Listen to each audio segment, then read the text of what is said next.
రాయలసీమ మీద చాలా ఎక్స్పెక్టేషన్స్ ఉన్నాయి. రాయలసీమలో చాలా వరకు కూడా వైసీపీ హవా ఉంటుంది అనుకున్నారు. కానీ ఎక్కడా కూడా కూటమి సునామీ ముందు అక్కడ లీడ్స్ చూస్తేనే మనకు అర్థమవుతుంది ఎలా ఉండబోతుంది అన్నది. ఆంధ్రప్రదేశ్ రాజకీయాల్లో ఇదొక పెను సంచలనం కాబోతుందని చెప్పుకోవచ్చు.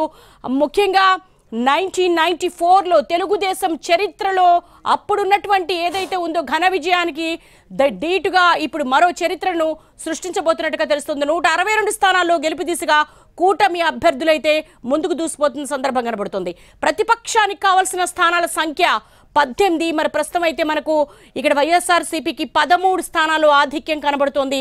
మరి ప్రతిపక్ష హోదా రావాలంటే 18 స్థానాలు ఖచ్చితంగా ఉండాలి. ఇక విజయవాడ విషయానికి వస్తే గనక చాలా ప్రతిష్టాత్మకంగా ఉంది. కృష్ణా జిల్లా కావచ్చు, గుంటూరు జిల్లా కావచ్చు, ఇక్కడ ముఖ్యంగా క్యాస్ట్ అండ్ కాంబినేషన్స్ చూసుకుంటే గనక చాలా కసిగా ఓటేసినట్టుగా మనకు ఖచ్చితంగా కనబడుతోంది. ఇటు కాపులు కావచ్చు, కమ్మ కావచ్చు, ఈ రెండు కూడా బద్ద వ్యతిరేకులుగా ఉన్న ఈ రెండు సామాజిక వర్గాలు కూడా ఏకమయ్యాయి క్యాపిటల్ ఇష్యూను బేస్ చేసుకొని. ముఖ్యంగా చంద్రబాబు నాయుడు అరెస్ట్ కావచ్చు, ఆ సమయంలో గుంటూరు జిల్లా మహిళలందరూ కూడా బయటకు వచ్చి ప్రొటెస్ట్ చేసిన సందర్భాన్ని కూడా మనం చూసాము. 50,000 మెజార్టీ దిశగా ముందుకు దూసుకుపోతున్నారు బుచ్చయ్య చౌదరి. మొదట మనకు వచ్చిన లీడ్ కూడా అదే. బుచ్చయ్య చౌదరి మరి కూటమికి అభ్యర్థిగా ఉన్నారు. ఆయన టీడీపీ తరపున ఆయన 50,000 దిశగా ఆయన ఆధిక్యాన్ని కనబరుస్తూ విజయాన్ని సొంతం చేసుకున్నారు. రాయలసీమలో ఎక్కడా కూడా వైసీపీ తన ఆధిపత్యాన్ని కావచ్చు, తన ప్రభావాన్ని కానీ చూపలేకపోయింది. మెజారిటీ మంత్రులందరూ కూడా ఓటమి పాలైన సందర్భం ఉంది.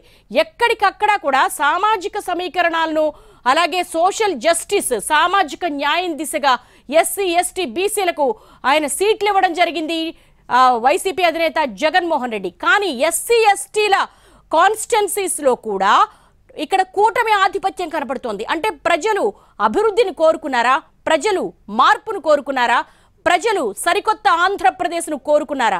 ఏం జరగబోతోంది? సూపర్ 6 కావచ్చు, ల్యాండ్ టైటిలింగ్ యాక్ట్ కావచ్చు, ఇవన్నీ కూడా ఈ ఫ్యాక్టర్స్ ఏమైనా వర్కౌట్ అయ్యాయా? మరి జగన్మోహన్ రెడ్డి కూడా బటన్ నొక్కి సంక్షేమ పథకాలన్నీ ఆగిపోతాయి, టీడీపీ అధికారంలోకి వస్తాయన్నారు. మరి నమ్మలేదా? ప్రజలు ఏం కోరుకున్నారు ఆంధ్రప్రదేశ్ ప్రజలు అన్నది మనకు స్పష్టమైన క్లియర్ కట్ మెజారిటీ దిశగా అయితే కొనసాగుతున్న సందర్భం కనబడుతోంది. సరే, ఇక్కడ మనం చూసుకుంటే పిఠాపురంలో 40 ఓట్ల ఆధిక్యంలో పవన్ కళ్యాణ్ దూసుకుపోతున్నారు. మంగళగిరిలో 19,000 ఓట్ల ఆధిక్యంలో నారా లోకేష్ ముందుకు దూసుకుపోతున్నారు. చిత్తూరు ఎంపీ స్థానంలో 27,000 ఓట్ల ఆధిక్యంలో టీడీపీ దూసుకుపోతుంది. ఇదొక సునామీ, ఇదొక చరిత్రగా ఖచ్చితంగా పొలిటికల్ అనలిస్టులు అందరూ చెప్తున్న సందర్భం కనబడుతోంది.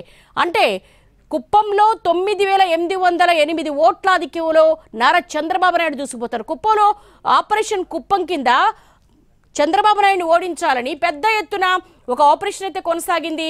భారీగా అక్కడ క్యాంపెయిన్లు నిర్వహించడం జరిగింది.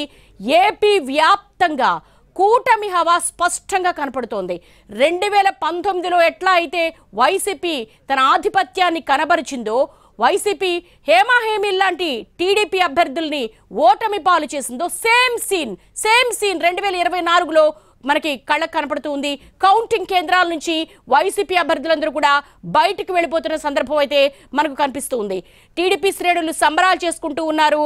ఇక ఇటు కోస్తాంధ్ర కావచ్చు, రాయలసీమ కావచ్చు, ఉభయ గోదావరి జిల్లాలో కావచ్చు, ఎక్కడ చూసినా కూడా కూటమి ఆధిపత్యమే మనకు కనపడుతూ ఉంది.